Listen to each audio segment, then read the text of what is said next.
This is an audio essay from Engelsberg Ideas. Saudi Arabia's expensive investment in its future has come with a focus on its archaeological past. Yet, Andrea Valentino argues that its ambitions risk eradicating the remnants of centuries of pre-Islamic history. The Struggle for Saudi Arabia's Buried Past by Andrea Valentino. Follow the road north from Medina, over rose-pink peaks and through villages called Magatya and Al-Abrak, and you'll spot it eventually. There it is, carved from a gigantic slab of sandstone, its columns poised like they'd been chiselled yesterday, its grand doorway like it's faced the sand forever. And, in a sense, it has. This, after all, is Qasr al-Farid, an unfinished Nabatean tomb built around the 1st century, one of several ancient sites scattered across a barren stretch of West Arabian desert. This is a burial place that symbolises the peninsula's deep history. Buoyed by a liberalising political climate and an eagerness to welcome tourists and their cash, Qasr al-Farid and ruins like it have become icons of a new Saudi Arabia. Alongside the tour groups, moreover, archaeologists are coming too, their digs revealing much about the fascinating variety of ancient Arabian life. Yet if that's shadowed by related work across the peninsula, dethroning old myths about the region's pre-Islamic past, how secure this bounty truly is remains unclear. For if politics has carried Qasr al-Farid to global prominence, politics can change, and past experience suggests that local rulers shouldn't necessarily be trusted to protect their heritage. It's tempting to think of ancient Arabia as a David Lean fantasy, tents and swordsmen and camels wobbling through the desert. But imagine you'd taken a tour through the region around the time of Christ. What would you actually have seen? Some lonely nomadism certainly existed, especially in the uplands around modern Riyadh. Beyond that, though, you'd likely have been struck by the peninsula's worldliness. Travelling southeast from Jerusalem, you'd first have encountered the Nabateans. Theirs was a society of traders who survived the desert heat by storing rainwater in cisterns and pipes.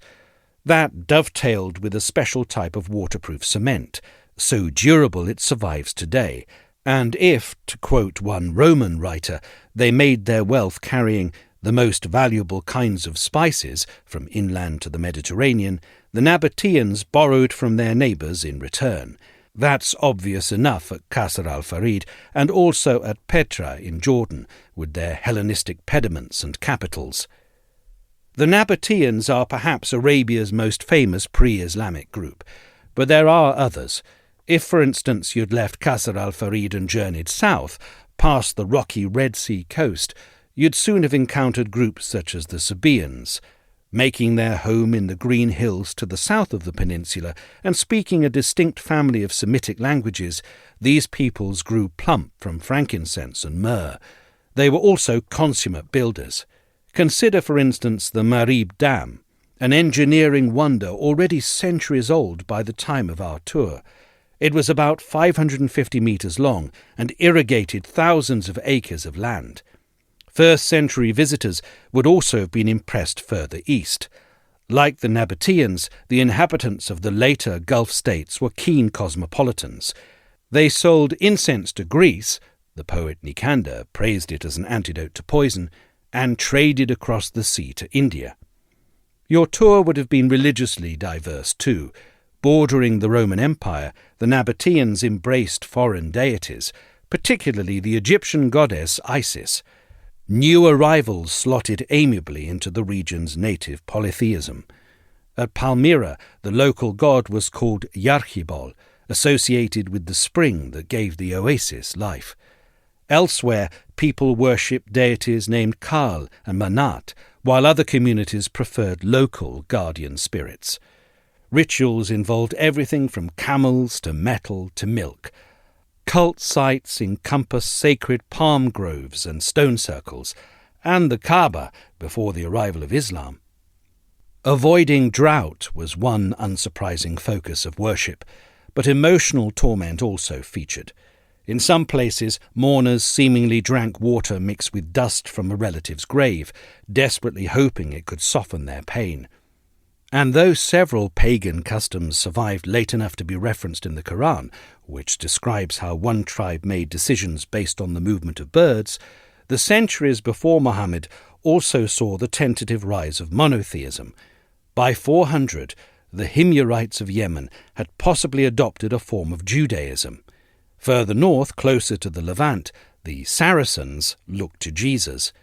As one 6th century monk gleefully recalled, the former wolves of Arabia were converted to sheep in the Christian flock. Historians have surveyed all this with awe. Writing in 1927, the splendidly named de Lacy O'Leary stressed that Islam had its cradle in a district where civilization of an advanced type had percolated from remote ages. All the same, academics have generally struggled to evoke the sheer complexity of ancient Arabia.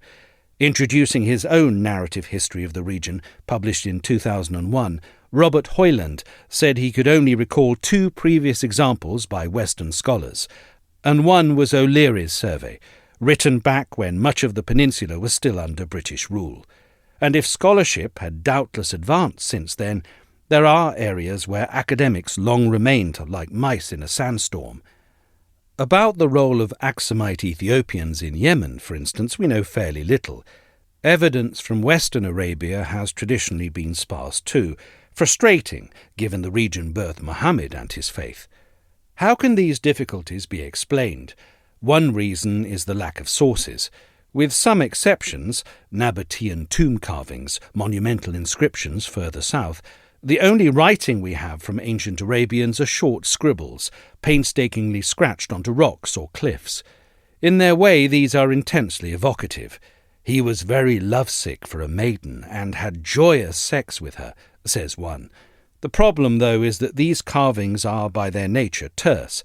That, in turn, has forced historians to borrow the accounts of outsiders, foreigners who characterized Arabians as mindless barbarians. They left Israel nothing to live on, not a sheep, an ox, or a donkey, laments the Old Testament. Assyrians and Persians were scathing in their turn, a disdain shared by their Christian successors. They practiced no craft, trade, or agriculture at all, said one monastic account of the 5th century or 6th century, but used the dagger alone as their means of subsistence. Though drawn to the richness of its oral poetry and its lively culture of hospitality, early Muslims assailed the world of their grandparents too. For the unbelievers had planted in their hearts a zealotry, says the Quran, the zealotry of lawlessness. These ideas, which characterized the Arabs as rampaging pagans, can be summarized in a single word: Jahiliyyah, roughly translated as the age of ignorance, and leavened by its focus on unconfirmed practices like female infanticide. It has enjoyed a long polemical afterlife across the Muslim world. As the 13th century theologian Ibn Taymiyyah explained, for instance, the Mongol Khans were guilty of Jahiliyyah despite nominally converting, while the term has proved equally popular among modern Islamists such as Sayyid Qutb. Especially in ultra-conservative Saudi Arabia, these attitudes have been an archaeological disaster.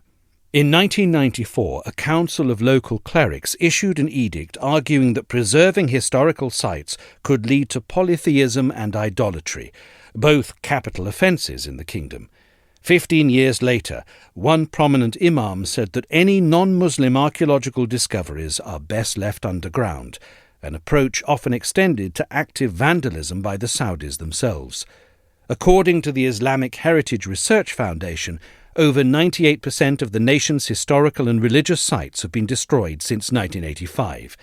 And if the diggers have been happy targeting symbols of non-Wahhabist Islam, Mecca's 18th century Ottoman castle was flattened in 2002, about 150 important pre-Muslim sites have vanished too. Even where heritage wasn't trashed, it was neglected. In the 1970s, the area around Qasr al-Farid was subject to an official fatwa warning Muslims not to visit.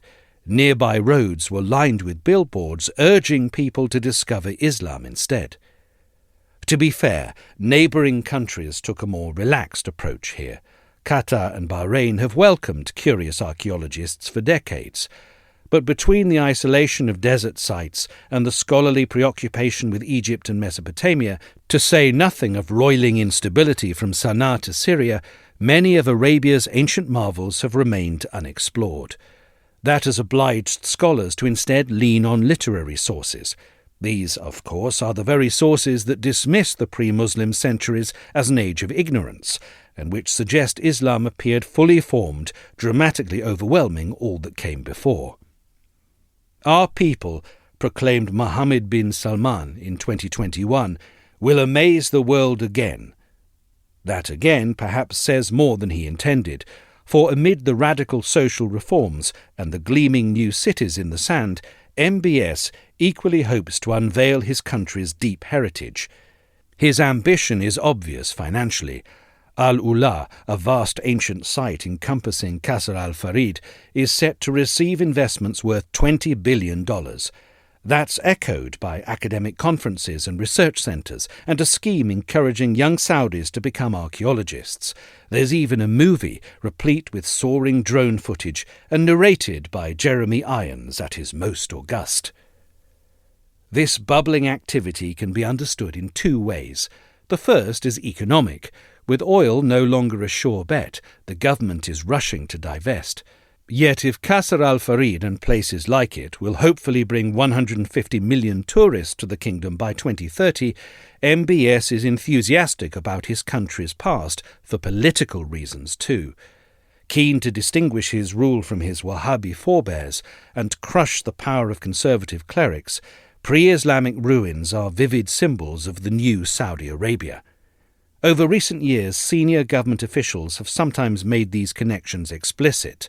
As the then CEO of the Royal Commission for Al-Ula explained in January 2022, the more we learn about the ancient inhabitants of northwestern Arabia, the more we are inspired by the way our mission reflects their mindset. That official has since been arrested for corruption, but these shifts have nonetheless conjured an archaeological storm. There are a bewildering number of examples here, each offering tantalizing clues about the people who once called Arabia home. At Al-Ula alone, researchers are finding tens of thousands of artifacts a year, from tiny mother-of-pearl pendants to grand statues of broad-shouldered kings. Other findings are just as intriguing, notably a set of Nabatean graves aligned to the rising and setting of the sun and moon. Archaeologists elsewhere in the kingdom have had their own successes. At Al-Abla, not far from the frontier with Yemen, they found gypsum-lined channels used to catch rainwater. In the empty quarter, the unsettled wasteland south of the capital, they found remains of a stone temple. This geographical spread is matched chronologically. Al-Abla remained an important mining centre after the coming of Islam, whereas a recently uncovered stone monument at Al-Ula might date to the Neolithic. Beyond the innate value of such research, it could soon help experts answer fundamental questions about how Arabia developed, something arguably happening already. Relying on a new batch of inscriptions scattered around Mecca and Medina, the philologist Ahmad al-Jalad has convincingly argued that worship in late antique Arabia is even more fine-drawn than the tripartite division of pagans, Christians and Jews.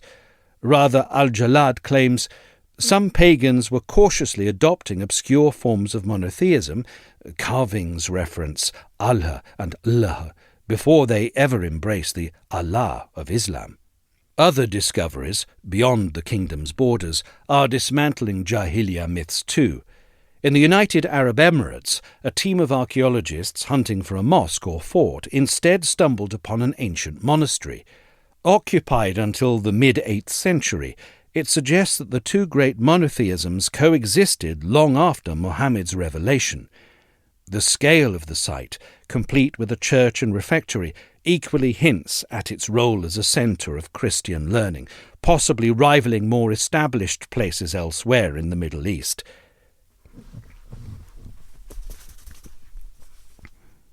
The scale of the site, complete with a church and refectory, equally hints at its role as The scale of the site, complete with a church and refectory, equally hints at its role as a centre of Christian learning, possibly rivaling more established places elsewhere in the Middle East. Nor is Arabian religion the only field to be transformed here. At a remote site near Al-Mandak, about 230 miles south of Jeddah, recently unearthed inscriptions show that Arabic calligraphy was partly shaped by Middle Persian, with Nabatean adding its own flavour too. Together with more practical developments, the Saudi National Antiquities Register lately announced it was adding 70 sites to its roster. These findings could have immense consequences for our understanding of the region. Particularly around the birth of Islam, that's bound to be controversial, not least when the evidence points to a far more sophisticated cultural wellspring than the Jahiliyyah stereotypes imply, and indeed one Muslims haphazardly sipped from. As in other areas, MBS's megalomaniacal brand of autocracy makes public criticism of his regime hard to find. But there are signs that conservative Saudis are deeply uneasy about how the Crown Prince has hawked their nation's past. Last year, to give one example, a prominent cleric was forced to flee abroad after accusing MBS of replacing his country's Muslim identity. On the relative safety of the internet, you'll notice similar sentiments from regular Saudis. "What's happening at Al-Ula is very dangerous," wrote one in 2022. "I believe that Jahiliyyah has returned to the Arabian Peninsula." Quoting the Prophet, another agreed. "O turner of hearts," he said, "keep my heart firm upon your religion." MBS's political dominance aside, in short, regime change in Riyadh could threaten icons such as Qasr al-Farid. Nor should we necessarily be confident in the Crown Prince's own agenda. If, after all, we take history as a guide, his fellow Saudis have proved consummate wreckers for literally centuries. And while Mohammed bin Salman is surely not a Wahhabist, he may yet be tempted to call out the bulldozers. Recall, for instance, that the Ottoman fortress in Mecca was demolished partly for ideological reasons, but also because the land was needed for a $15 billion hotel complex. Remarkably, MBS's landmark NEOM project already seems to be putting profit before patrimony. As experts at the Endangered Archaeology in the Middle East and North Africa group have warned, archaeological surveys of the planned city have been minimal, even though the area could conceal monuments spanning thousands of years. MBS hasn't shown much regard for heritage elsewhere either. During their long bombing campaign in Yemen, an action supported by the Crown Prince, Saudi warplanes razed several ancient sites. Not even the Marib Dam was spared. An airstrike in 2015 left a yawning gap where bricks should be. More to the point, some of this destruction looks deliberate, resulting in what one scholar calls the erasure of Yemen's cultural identity. Combined with the iconoclasm so favoured by jihadi extremists, and the future of southern Arabia's extraordinary history looks bleak. No wonder UNESCO last year put the Sabaean ruins at Marib on its list of World Heritage in danger. For the moment, as the tourists rumble in, Qasr al-Farid looks safe from such a fate. But the great tomb has seen much over its 20 centuries, and the next could yet bring more trouble. Thank you for listening to the EI podcast. If you enjoyed this episode, please sign up to our mailing list and download the Engelsberg Ideas app. Explore intelligent perspectives on history, culture, and geopolitics anytime, anywhere. And best of all, it's totally free. Until next time, thanks for listening.